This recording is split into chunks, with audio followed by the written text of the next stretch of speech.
ನಮಸ್ತೆ ಎಲ್ಲರಿಗೂ. Lucky life ಟಿಪ್ಸ್ಗೆ ನಿಮಗೆಲ್ಲರಿಗೂ ಸ್ವಾಗತ. ನನ್ನ ಆತ್ಮೀಯ ಕುಂಭರಾಶಿಯವರ ಜೀವನ ಬದಲಿಸುವ ಒಂದು ಮುನ್ಸೂಚನೆ. ಇಂದು ನಾವು ಚರ್ಚಿಸುತ್ತಿರುವ ವಿಷಯ ಕೇವಲ ಒಂದು ಸಾಮಾನ್ಯ ರಾಶಿಫಲವಲ್ಲ. ಇದು ನಿಮ್ಮ ಜೀವನದ ದಿಕ್ಕನ್ನೇ ಬದಲಿಸಬಲ್ಲ ಅತ್ಯಂತ ಗಂಭೀರವಾದ ಮುನ್ನೆಚ್ಚರಿಕೆ ಮತ್ತು ಶುಭ ಸುದ್ದಿಯ ಸಂಗಮವಾಗಿದೆ. ಈ ವಿಡಿಯೋವನ್ನು ಕೊನೆಯವರೆಗೂ ಆಲಿಸಿ, ಏಕೆಂದರೆ ನಿಮ್ಮ ಬೆನ್ನಿನ ಹಿಂದೆ ನಡೆಯುತ್ತಿರುವ ಕೆಲವು ಆಘಾತಕಾರಿ ಸತ್ಯಗಳು ಈಗ ಹೊರಬರುವ ಸಮಯ ಬಂದಿದೆ. ನನ್ನ ಆತ್ಮೀಯ ಕುಂಭರಾಶಿಯವರೇ, ಈಗಿನ ಪರಿಸ್ಥಿತಿಯನ್ನು ನೋಡಿದರೆ ಈ ಬೇಳೆಯಲ್ಲಿ ಏನೋ ಕಪ್ಪಾಗಿದೆ ಎಂಬ ಗಾದೆ ಮತ್ತು ನಿಮಗೆ ಅನ್ವಯಿಸುತ್ತೆ. ಅಂದರೆ ನೀವು ಯೋಚಿಸದ ರೀತಿಯಲ್ಲಿ ನಿಮ್ಮ ವಿರುದ್ಧ ಕೆಲವು ಕುತಂತ್ರಿಗಳು ನಡೆಯುತ್ತವೆ. ನೀವು ಯಾರನ್ನು ಅತಿಯಾಗಿ ನಂಬಿದ್ದೀರೋ, ಯಾರಿಗೆ ಜೀವನದಲ್ಲಿ ದಾರಿ ತೋರಿಸಿದ್ದೀರೋ ಅಂತಹವರೇ ನಿಮ್ಮ ವಿರುದ್ಧ ಕತ್ತಿ ಬಸೆಯುತ್ತಿದ್ದಾರೆ. ಈ 4 ದಿನಗಳ ಕಾಲ ನೀವು ತುಂಬ ಜಾಗರೂಕರಾಗಿ ಇರಬೇಕು. ಇದುವರೆಗೆ ತೆರೆಯ ಮರೆಯಲ್ಲಿ ನಡೆಯುತ್ತಿದ್ದ ಸಂಚುಗಳು ಈಗ ಬಹಿರಂಗವಾಗಲಿವೆ. ಇದನ್ನು ಕಂಡು ನೀವು ಗಾಬರಿ ಪಡುವ ಅಗತ್ಯವಿಲ್ಲ. ಬದಲಿಗೆ ಧೈರ್ಯದಿಂದ ಎದುರಿಸಬೇಕು. ಇಟ್ಟಿಗೆಗೆ ಕಲ್ಲಿನಿಂದಲೇ ಉತ್ತರ ನೀಡುವ ಕಾಲ ಬಂದಿದೆ. ನಿಮ್ಮ ಶತ್ರುಗಳು ನಿಮ್ಮನ್ನು ದುರ್ಬಲರು ಎಂದು ಭಾವಿಸಿದ್ದಾರೆ, ಆದರೆ ನಿಮ್ಮ ಶಕ್ತಿ ಏನೆಂಬುದನ್ನು ತೋರಿಸಲು ಇದು ಸರಿಯಾದ ಸಮಯ. ಜೀವನದಲ್ಲಿ 2 ಹಂತಗಳಿರುತ್ತೆ. ಒಂದು ಕಷ್ಟದ ಸಮಯ, ಇನ್ನೊಂದು ಸುಖದ ಸಮಯ. ಕಹಿ ಸತ್ಯವೇನೆಂದರೆ, ಮನುಷ್ಯನಿಗೆ ಕಷ್ಟ ಬಂದಾಗಲೇ ಅವನು ಎಚ್ಚೆತ್ತುಕೊಳ್ಳುವುದು. ನೀವು ಸದ್ಯಕ್ಕೆ ನೆಮ್ಮದಿಯ ನಿದ್ದೆಯಲ್ಲಿದ್ದರೆ ಅಥವಾ ಎಲ್ಲವೂ ಮುಗಿದು ಹೋಯಿತು ಎಂದು ನಿರಾಳವಾಗಿದ್ದರೆ ತಕ್ಷಣ ಎಚ್ಚೆತ್ತುಕೊಳ್ಳಿ. ಏಕೆಂದರೆ ವಿಧಿ ಒಂದು ದೊಡ್ಡ ಆಘಾತವನ್ನು ನೀಡಲು ಸಜ್ಜಾಗಿದೆ. ಆದರೆ ಆ ಆಘಾತ ನಿಮ್ಮನ್ನು ಕೆಡವಲು ಅಲ್ಲ, ಬದಲಿಗೆ ನಿಮ್ಮ ಜೀವನದ ಗದ್ದಲಗಳನ್ನು ಸ್ವಚ್ಛಗೊಳಿಸಲು. ನೀವು ಯಾರನ್ನು ನೋಡಿ ಹೆದರುವ ಅವಶ್ಯಕತೆ ಇಲ್ಲ. ಯಾರು ನಿಮ್ಮನ್ನು ಹಗುರವಾಗಿ ಕಂಡಿದ್ದಾರೋ, ಯಾರು ನಿಮ್ಮನ್ನು ಈ ಮರಣದ ಒಣ ಎಲೆ ಎಂದು ಭಾವಿಸಿ ಉದುರಿಸಲು ನೋಡುತ್ತಿದ್ದಾರೋ ಅವರಿಗೆ ನೀವು ಬಂಡೆಯಂತೆ ನಿಂತು ಉತ್ತರ ನೀಡಲಿದ್ದೀರಿ. ಈ ಗಣೇಶನ ಕೃಪೆ ಮತ್ತು ಅನ್ಯಾಯಕ್ಕೆ ಒಂದು ಮುಕ್ತಿಯನ್ನು ಸಿಗುತ್ತೆ. ನನ್ನ ಆತ್ಮೀಯ ಕುಂಭರಾಶಿಯವರೇ, ನಿಮ್ಮ ಕುಂಡಲಿಯಲ್ಲಿ ಈಗ ವಿಘ್ನ ನಿವಾರಕ ಗಣೇಶನು ಬಂದು ಕುಳಿತಿದ್ದಾನೆ. ನಿಮ್ಮ ಜೀವನದಲ್ಲಿ ನಡೆದಿರುವ ಈ ಪ್ರತಿಯೊಂದು ಅನ್ಯಾಯದ ಲೆಕ್ಕಾಚಾರ ಈಗ ಶುರುವಾಗಿದೆ. ಎಲ್ಲಿ ನೀವು ಗೆಲ್ಲಬೇಕಿತ್ತೋ ಅಲ್ಲಿ ಸೋತಿದ್ದೀರಿ, ಎಲ್ಲಿ ಒಳ್ಳೆಯದಾಗಬೇಕಿತ್ತೋ ಅಲ್ಲಿ ಕೆಟ್ಟದ್ದಾಗಿದೆ. ನಿಮ್ಮ ಈ ಒಂದು ಮೌನ ನೋವುಗಳನ್ನು ಕಂಡು ಸ್ವತಃ ಈ ದೈವವೇ ಕಣ್ಣೀರು ಹಾಕುತ್ತಿದೆ. ಯಾವಾಗ ದೇವರ ಕಣ್ಣಲ್ಲಿ ನೀರು ಬರುತ್ತದೋ ಆಗ ಭೂಮಿಯ ಮೇಲೆ ದೊಡ್ಡ ಬದಲಾವಣೆ ಖಂಡಿತ ಸಂಭವಿಸುತ್ತೆ. ನಿಮ್ಮ ಈ ಒಂದು 4 ದಿನಗಳು ಜೀವನವು ಒಂದು ಸುಂದರ ಕನಸಿನಂತೆ ಇರಲಿದೆ. ಇದುವರೆಗೆ ನಿಮ್ಮನ್ನು ಪೀಡಿಸುತ್ತಿದ್ದ ಸಮಸ್ಯೆಗಳಿಗೆ ವಿಧಿವಿಧಾನದ ಮೂಲಕವೇ ಚಮತ್ಕಾರಿಕ ಪರಿಹಾರ ಸಿಗುತ್ತೆ. ಈ ಒಂದು ಮಾರ್ಚ್ ತಿಂಗಳ ಆರಂಭದ ದಿನಗಳಲ್ಲಿ ನೀವು ದೊಡ್ಡ ಜಾಗೃತಿ ಹೊಂದಲಿದ್ದೀರಿ. ನಿಮ್ಮ ಜೊತೆಗಿದ್ದುಕೊಂಡು ನಿಮ್ಮ ಈ ಅನ್ನ ಉಂಡು ಕೈ ಹಿಡಿದು ನಡೆದವರೇ ನಿಮ್ಮ ಹಳ್ಳ ತೊಡುತ್ತಿದ್ದಾರೆ ಎಂಬ ಸತ್ಯ ನಿಮ್ಮ ಕಣ್ಣೆದುರಿಗೆ ಬರಲಿದೆ. ಕುಂಭರಾಶಿಯವರು ಈ ಸ್ವಭಾವತಃ ತುಂಬಾ ಸರಳ ಸಜ್ಜನರು. ಯಾರೇ ಕಷ್ಟ ಎಂದು ಬಂದರೆ ತಕ್ಷಣ ಸಹಾಯಕ್ಕೆ ಓಡುತ್ತೀರಿ. ನಿಮ್ಮ ಇದೇ ಒಳ್ಳೆಯ ಗುಣವನ್ನು ಬಳಸಿಕೊಂಡು ಕೆಲವರು ನಿಮ್ಮನ್ನು ದಾರಿ ತಪ್ಪಿಸುತ್ತಿದ್ದಾರೆ. ನಿಮ್ಮ ಆಪ್ತ ವಲಯದ ಇರುವ ಈ ಬಹುವೇಷಧಾರಿ ಸ್ನೇಹಿತರ ಮುಖವಾಡ ಕಳಚುವ ಸಮಯ ಬಂದಿದೆ. ಸಮಯವು ತುಂಬ ಬಲಶಾಲಿಯಾಗಿದ್ದು ಅದು ಯಾರು ಹಾವು ಮತ್ತು ಯಾರು ನಿಜವಾದ ಹಿತೈಷಿ ಎಂಬುದನ್ನು ಸ್ಪಷ್ಟವಾಗಿ ತೋರಿಸಿಕೊಡುತ್ತೆ. ಈ ಶನಿದೇವರ ಅನುಗ್ರಹ. ನಿಮ್ಮ ರಾಶ್ಯಾಧಿಪತಿಯಾದ ಶನಿದೇವರು ಈಗ ನಿಮ್ಮ ಮೇಲೆ ಪ್ರಸನ್ನರಾಗಿದ್ದಾರೆ. ಶನಿಯ ಸಾಡೆ ಪ್ರಭಾವವು ಕಡಿಮೆಯಾಗುತ್ತಾ ಬಂದಂತೆ ನಿಮ್ಮ ಜೀವನದಲ್ಲಿ ಹಣದ ಹರಿವು ಹೆಚ್ಚಾಗುತ್ತೆ. ಆರ್ಥಿಕ ಮುಗ್ಗಟ್ಟುಗಳು ದೂರವಾಗಿ ಸುಖ, ಶಾಂತಿ ಮತ್ತು ವೈಭವ ನಿಮ್ಮ ಮನೆಗಳನ್ನು ತುಂಬಲಿದೆ. ಇದುವರೆಗೆ ನಿಮ್ಮನ್ನು ಕಣ್ಣೀರಲ್ಲಿ ಕೈ ತೊಳೆಯುವಂತೆ ಮಾಡಿದ್ದ ಪ್ರತಿಯೊಬ್ಬ ಶತ್ರುವಿನ ಪತನ ಈಗ ಆರಂಭವಾಗಲಿದೆ. ನೀವು ಕೆಲಸ ಮಾಡುವ ಕ್ಷೇತ್ರದಲ್ಲಿ ಅಥವಾ ವ್ಯಾಪಾರದಲ್ಲಿ ಅಭಿವೃದ್ಧಿಯ ವೇಗ ದುಪ್ಪಟ್ಟವಾಗಲಿದೆ. ಆದರೆ ನೆನಪಿಡಿ, ಬಾಯಲ್ಲಿ ಬೆಲ್ಲ ಕಂಕುಳಲ್ಲಿ ಚೂರಿ ಇಟ್ಟುಕೊಂಡಿರುವವರಿಂದ ಸದಾ ಅಂತರ ಕಾಯ್ದುಕೊಳ್ಳಿ. ಈ ಸಮಯದಲ್ಲಿ ನಿಮ್ಮ ಕುಟುಂಬದ ಸದಸ್ಯರಿಂದ ಅಥವಾ ಹಿರಿಯರಿಂದ ನಿಮಗೆ ಅತ್ಯಂತ ಬೆಲೆ ಬಾಳುವ ಉಡುಗೊರೆಯೊಂದು ಸಿಗುವ ಸಾಧ್ಯತೆ ಇದೆ. ಅದು ನಿಮ್ಮ ಪೋಷಕರು, ಒಡಹುಟ್ಟಿದವರು ಅಥವಾ ಅಜ್ಜ ಅಜ್ಜಿಯರಿಂದ ಬರಬಹುದು. ಈ ಉಡುಗೊರೆಯು ಕೇವಲ ವಸ್ತುವಲ್ಲ, ಅದು ನಿಮ್ಮ ಜೀವನದ ಒಂದು ಈ ಸವಿ ನೆನಪಾಗಿ ಉಳಿಯಲಿದೆ. ಹಳೆಯ ಆಸ್ತಿ ಪಾಸ್ತಿ ವಿಚಾರಗಳು ಅಥವಾ ಈ ಕೋರ್ಟ್ ಕಚೇರಿ ಕೆಲಸಗಳು ಇದ್ದರೆ ವಕೀಲರ ಮೂಲಕ ಮುಂದುವರಿಯಿರಿ. ಈ ಸಮಯದಲ್ಲಿ ಕಾನೂನು ಪ್ರತಿಕ್ರಿಯೆಗಳಿಗೆ ಉತ್ತಮ ಫಲಿತಾಂಶ ಸಿಗುವ ಯೋಗವಿದೆ.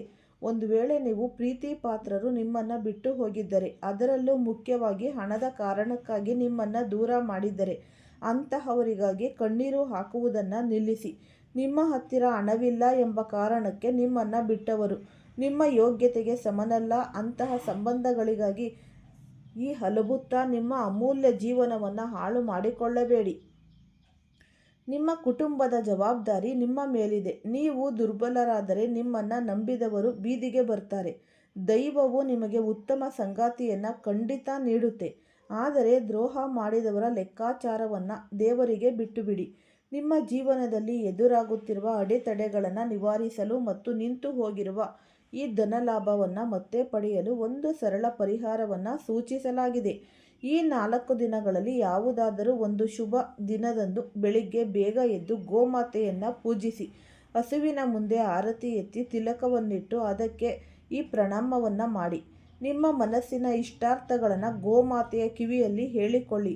ಹಸುವಿಗೆ ನೀರು ಮತ್ತು ಆಹಾರ ನೀಡುವುದನ್ನು ಮರೆಯಬೇಡಿ. ಇದರೊಂದಿಗೆ ಈ ಭಗವಾನ್ ಗಣೇಶನಿಗೆ ಈ ಲಾಡುಗಳ ನೈವೇದ್ಯವನ್ನು ಅರ್ಪಿಸಿ. ಈ ಸಣ್ಣ ಕೆಲಸವು ನಿಮ್ಮ ಜೀವನದಲ್ಲಿ ಸಂತೋಷದ ಬಾಗಿಲನ್ನು ತೆರೆಯುತ್ತೆ. ನನ್ನ ಆತ್ಮೀಯ ಕುಂಭರಾಶಿಯವರೇ, ಧೈರ್ಯವಾಗಿರಿ. ಇದು ನಿಮ್ಮ ಪರೀಕ್ಷೆಯ ಕಾಲ ಮುಗಿದು ಫಲಿತಾಂಶ ಬರುವ ಒಂದು ಅದ್ಭುತ ಸಮಯ. ದ್ರೋಹಿಗಳಿಗೆ ಕಾಲವೇ ಪಾಠ ಕಲಿಸುತ್ತೆ. ನೀವು ಕೇವಲ ನಿಮ್ಮ ಕರ್ಮ ಮತ್ತು ದೈವದ ಮೇಲೆ ನಂಬಿಕೆ ಇಟ್ಟು ನೀವು ಮುಂದಿನ ಹೆಜ್ಜೆ ಇಡಿ. ನಿಮ್ಮ ಜೀವನದಲ್ಲಿ ಸದಾ ಹೊಸ ಬೆಳಕು ತರುತ್ತೆ. ಈ ನಮ್ಮ ಮನಸ್ಸು ಒಂದು ಫಲವತ್ತಾದ ಭೂಮಿ ಇದ್ದಂತೆ. ಪ್ರಕೃತಿಯ ನಿಯಮದಂತೆ ನೀವು ಭೂಮಿಯಲ್ಲಿ ಯಾವ ಬೀಜ ಬಿತ್ತುತ್ತೀರೋ ಅದೇ ಬೆಳೆಯುತ್ತೆ. ನೀವು ಮುಳ್ಳಿನ ಗಿಡದ ಬೀಜ ಬಿತ್ತಿ ಸಿಹಿಯಾದ ಮಾವಿನ ಹಣ್ಣನ್ನು ನಿರೀಕ್ಷಿಸಲು ಸಾಧ್ಯವೇ ಇಲ್ಲ. ಈ ಆಲೋಚನೆಗಳು ಅನ್ನೋದು ಎಲ್ಲರಲ್ಲೂ ಇದ್ದೇ ಇರುತ್ತೆ. ಈ ವಿಜ್ಞಾನದ ಪ್ರಕಾರ ಪ್ರತಿಯೊಂದು ಆಲೋಚನೆಯು ಒಂದು ನಿರ್ದಿಷ್ಟ ಕಂಪನವನ್ನು ಅಂದರೆ ವೈಬ್ರೇಷನ್ ಹೊಂದಿರುತ್ತೆ. ನೀವು ನನ್ನಿಂದ ಸಾಧ್ಯವಿಲ್ಲ ಎಂದು ಅಂದುಕೊಂಡಾಗ ನಿಮ್ಮ ಮೆದುಳು ಸೋಲಿಗೆ ಬೇಕಾದ ಎಲ್ಲ ದಾರಿಗಳನ್ನು ಹುಡುಕಲು ಶುರು ಮಾಡುತ್ತೆ. ಅದೇ ನೀವು ನಾನು ಇದನ್ನು ಮಾಡಿಯೇ ತೀರುತ್ತೇನೆ ಎಂದು ದೃಢವಾಗಿ ನಂಬಿದಾಗ ಇಡೀ ಬ್ರಹ್ಮಾಂಡವೇ ನಿಮಗೆ ದಾರಿ ತೋರಿಸಲು ಸಜ್ಜಾಗುತ್ತೆ. ಸಮಾಜದಲ್ಲಿ ನಮ್ಮ ಸುತ್ತಮುತ್ತ ನಕಾರಾತ್ಮಕ ಸುದ್ದಿಗಳೇ ಹೆಚ್ಚು. ಆರ್ಥಿಕತೆ ಕುಸಿದಿದೆ, ಉದ್ಯೋಗವಿಲ್ಲ, ಕಾಯಿಲೆಗಳು ಹೆಚ್ಚಾಗಿವೆ. ಇಂತಹ ಮಾತುಗಳು ನಮ್ಮ ಉಪಪ್ರಜ್ಞೆ ಮನಸ್ಸಿನಲ್ಲಿ ಭಯವನ್ನು ಬಿತ್ತುತ್ತೆ. ಈ ಭಯವು ನಿಮ್ಮ ಕ್ರಿಯಾಶೀಲತೆಯನ್ನು ಕೊಲ್ಲುತ್ತೆ. ಇದನ್ನು ತಡೆಯಲು ನೀವು ಮೊದಲು ನಿಮ್ಮ ಮಾಹಿತಿಯ ಮೂಲಗಳನ್ನು ನೀವು ಶುದ್ಧೀಕರಿಸಬೇಕು. ಈ ಬ್ರಾಹ್ಮಿ ಮುಹೂರ್ತದ ಮಹಿಮೆ. ಸೂರ್ಯೋದಯಕ್ಕೂ ಮುನ್ನ ಏಳುವುದರಲ್ಲಿ ಕೇವಲ ಶಿಸ್ತಿನ ಅಂಶವಿಲ್ಲ, ಅದರಲ್ಲಿ ಒಂದು ವೈಜ್ಞಾನಿಕ ಕಾರಣವಿದೆ. ಆ ಸಮಯದಲ್ಲಿ ಪರಿಸರದಲ್ಲಿ ಒಂದು ಓಝೋನ್ ಪ್ರಮಾಣ ಹೆಚ್ಚಿರುತ್ತೆ ಮತ್ತು ನಿಮ್ಮ ಮನಸ್ಸು ಯಾವುದೇ ಗೊಂದಲವಿಲ್ಲದೆ ಇರುತ್ತೆ. ಆ 1 ಗಂಟೆ ಮೀಸಲಾಗಿ, ಅದೇ 1 ಗಂಟೆ ನಿಮಗೆ ಅದಕ್ಕೆ ಅಂತಲೇ ನೀವು ಒಂದು ಟೈಮ್ ಇಡಬೇಕಾಗುತ್ತೆ, ಮೀಸಲಿಡಿ. ಒಂದು ಪುಸ್ತಕ ಓದುವುದೆಂದರೆ ಒಬ್ಬ ಜ್ಞಾನಿಯ ಜೀವನದ 20 ವರ್ಷಗಳ ಅನುಭವವನ್ನು ಕೇವಲ 200 ಪುಟಗಳಲ್ಲಿ ಪಡೆಯುವುದು ಎಂದರ್ಥ. ಓದು ನಿಮ್ಮ ಕಲ್ಪನಾ ಶಕ್ತಿಯನ್ನು ಹೆಚ್ಚಿಸುತ್ತೆ. ಆರೋಗ್ಯವಂತ ದೇಹದಲ್ಲಿ ಮಾತ್ರ ಆರೋಗ್ಯವಂತ ಮನಸ್ಸು ಇರಲು ಸಾಧ್ಯ. ದಿನಕ್ಕೆ ಕನಿಷ್ಠ 30 ನಿಮಿಷಗಳ ದೈಹಿಕ ವ್ಯಾಯಾಮ ಮತ್ತು ಮೆದುಳಿನಲ್ಲಿ ಒಳ್ಳೆಯ ಸಕಾರಾತ್ಮಕತೆಯ ಯೋಚನೆಗಳೇ ನೀವು ಮಾಡಬೇಕಾಗುತ್ತೆ. ಆದರೆ ನಾವು ಇಲ್ಲಿ ಸೋಲು ಎಂಬುದು ಈ ನಿಮ್ಮ ಗುರಿಗೆ ಹಾಕಿದ ತಡೆಗೋಡೆಯಲ್ಲ, ಅದು ನೀವು ಈ ಹೋಗಬೇಕಾದ ದಾರಿಯನ್ನು ಸರಿಪಡಿಸುವ ಒಂದು ದಿಕ್ಸೂಚಿ ಅಂತಲೇ ಅನ್ನಬಹುದು. ಯಶಸ್ಸು ಬಂದಾಗ ಬೀಗಬಾರದು, ಸೋಲು ಬಂದಾಗ ಕುಗ್ಗಬಾರದು. ಈ ಸಮತೋಲನವೇ ನಿಮ್ಮನ್ನು ಒಬ್ಬ ಪರಿಪೂರ್ಣ ವ್ಯಕ್ತಿಯನ್ನಾಗಿ ಮಾಡುತ್ತೆ. ನಿಮ್ಮ ತಪ್ಪುಗಳಿಂದ ಪಾಠ ಕಲಿಬೇಕು, ಆದರೆ ಆ ತಪ್ಪುಗಳನ್ನೇ ನೆನೆದು ಕೊರಗಬೇಡಿ. ಮನುಷ್ಯ ಒಂದು ಸಾಮಾಜಿಕ ಪ್ರಾಣಿ ಅಂತಲೇ ಅನ್ನಬಹುದು. ನಮ್ಮ ಸುತ್ತಲಿನ ಜನರೊಂದಿಗೆ ನಾವು ಹೇಗೆ ವರ್ತಿಸುತ್ತೇವೆ ಎಂಬುದು ನಮ್ಮ ವ್ಯಕ್ತಿತ್ವದ ಒಂದು ಕನ್ನಡಿ. ಹೆಚ್ಚಿನ ಜನರು ಮಾತನಾಡಲು ಇಷ್ಟಪಡ್ತಾರೆ ಅಲ್ವಾ, ಆದರೆ ಕೇಳಿಸಿಕೊಳ್ಳಲು ಅಲ್ಲ. ನೀವು ಇನ್ನೊಬ್ಬರ ಮಾತನ್ನು ಗಮನವಿಟ್ಟು ಕೇಳಿದಾಗ ಅವರಿಗೆ ನಿಮ್ಮ ಮೇಲೆ ಗೌರವ ಅನ್ನೋದು ಮೂಡುತ್ತೆ. ಇದು ಸಂಬಂಧಗಳನ್ನು ಗಟ್ಟಿಗೊಳಿಸುತ್ತೆ. ಈ ದ್ವೇಷ ಸಾಧಿಸುವುದು ಎಂದರೆ ಇನ್ನೊಬ್ಬರ ಮೇಲೆ ಎಸೆಯಲು ಕೆಂಡವನ್ನು ನಿಮ್ಮ ಕೈಯಲ್ಲೇ ಹಿಡಿದುಕೊಂಡಂತೆ. ಅದು ಮೊದಲು ಸುಡುವುದು ನಿಮ್ಮನ್ನೇ. ದ್ವೇಷವನ್ನು ಬಿಡಿ, ಮನಸ್ಸನ್ನು ಹಗುರ ಮಾಡಿಕೊಳ್ಳಿ.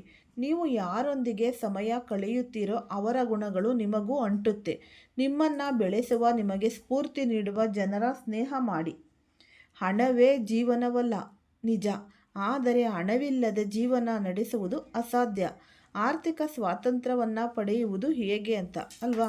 ಕೇವಲ ಹಣ ಉಳಿಸಿದರೆ ಅದು ಬೆಳೆಯುವುದಿಲ್ಲ. ಹಣವನ್ನು ಸರಿಯಾದ ಜಾಗದಲ್ಲಿ ಹೂಡಿಕೆ ಮಾಡಿ. ಹಣ ನಿಮಗಾಗಿ ಕೆಲಸ ಮಾಡುವಂತೆ ಮಾಡುವುದೇ ಒಂದು ಶ್ರೀಮಂತಿಕೆ ರಹಸ್ಯ. ಬೇರೆಯವರನ್ನು ಮೆಚ್ಚಿಸಲು ಅಥವಾ ಸಮಾಜಕ್ಕೆ ತೋರಿಸಿಕೊಳ್ಳಲು ಸಾಲ ಮಾಡಿ ವಸ್ತುಗಳನ್ನು ಖರೀದಿಸಬೇಡಿ. ನಿಮ್ಮ ಅವಶ್ಯಕತೆ ಮತ್ತು ಐಷಾರಾಮಿಗಳ ನಡುವೆ ವ್ಯತ್ಯಾಸವನ್ನು ತಿಳಿಯಿರಿ. ಈ ಮಾರುಕಟ್ಟೆ ಯಾವತ್ತೂ ಬದಲಾಗ್ತಾನೇ ಇದೆ. ಈ ಹೊಸ ತಂತ್ರಜ್ಞಾನಗಳು ಬರುತ್ತಿವೆ. ನಿಮ್ಮ ಈ ಕೌಶಲಗಳನ್ನು ಅಪ್ಡೇಟ್ ಮಾಡಿಕೊಳ್ಳುತ್ತಲೇ ಇರಿ. ನೀವು ಎಷ್ಟು ಹೆಚ್ಚು ಕಲಿಯುತ್ತೀರೋ ಅಷ್ಟು ಹೆಚ್ಚು ಗಳಿಸುತ್ತೀರಿ. ಈ ಆಧ್ಯಾತ್ಮಿಕತೆ ಮತ್ತು ಒಂದು ಅಂತರಂಗದ ಒಂದು ಶಾಂತಿ ಅನ್ನೋದು ಇರಲೇಬೇಕು. ಎಲ್ಲವೂ ಇದ್ದರೂ ನೆಮ್ಮದಿ ಇಲ್ಲದಿದ್ದರೆ ಜೀವನ ಶೂನ್ಯ. ಆಧ್ಯಾತ್ಮಿಕತೆ ಎಂದರೆ ಕಾಡಿಗೆ ಹೋಗುವುದಲ್ಲ, ಸಂಸಾರದಲ್ಲಿದ್ದುಕೊಂಡೇ ಅನಸ್ತಕವಾಗಿ ಬದುಕುವುದನ್ನು ಕಲಿಯುವುದು.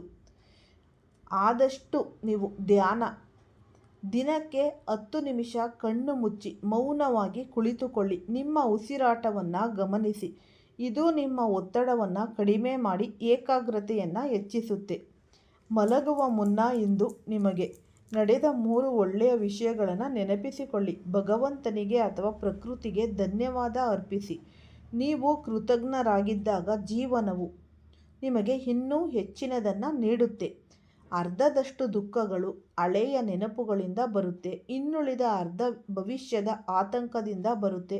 ಈಗಿನ ಕ್ಷಣದಲ್ಲಿ ಬದುಕುವುದನ್ನು ಕಲಿಯಿರಿ. ಈ ಕ್ಷಣವೇ ಸತ್ಯ. ಈ ಸ್ಕ್ರಿಪ್ಟನ್ನು ಕೇಳಿ ಮುಗಿಸಿದ ನಂತರ ನೀವು ಕೇವಲ ಇದು ಚೆನ್ನಾಗಿದೆ ಎಂದು ಹೇಳಿ ಸುಮ್ಮನಾದರೆ ನನ್ನ ಈ ಒಂದು ಪ್ರಯತ್ನ ವ್ಯರ್ಥ. ಇಲ್ಲಿ ಚರ್ಚಿಸಿದ ವಿಷಯಗಳಲ್ಲಿ ಕನಿಷ್ಠ 2 ಇಂದಿನಿಂದಲೇ ನೀವು ಜಾರಿಗೆ ತನ್ನಿ.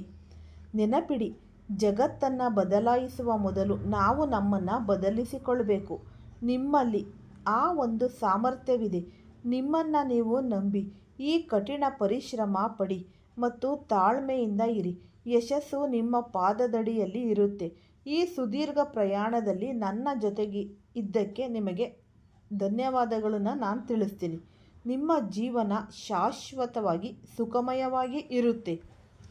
ಈ ಉಪಯುಕ್ತವಾದ ಈ ವಿಡಿಯೋದಲ್ಲಿ ಇರುವ ಈ ಮಾಹಿತಿ ವಿಷಯಗಳ ಆಧಾರದ ಮೇಲೆ ನಿಮ್ಮ ದೈನಂದಿನ ಜೀವನಕ್ಕಾಗಿ ಒಂದು ಈ ಪರ್ಸ್ನಲ್ ಟೈಮ್ ಟೇಬಲ್ ಅಂತ ಅಥವಾ ಈ ಒಂದು ಇದನ್ನು ನೀವು ಅಳವಡಿಸ್ಕೊಳ್ಬೇಕು. ಆಗ ನಿಮ್ಮ ಜೀವನದಲ್ಲಿ ಎಲ್ಲವೂ ನಿಮಗೆ ಸಿಗ್ತಾ ಹೋಗುತ್ತೆ. ಈ ಮಾಹಿತಿ ಇಷ್ಟ ಆಗಿದರೆ ಲೈಕ್ ಮಾಡಿ, ಶೇರ್ ಮಾಡಿ, ಸಬ್ಸ್ಕ್ರೈಬ್ ಮಾಡಿ. ಎಲ್ಲರಿಗೂ ಧನ್ಯವಾದಗಳು.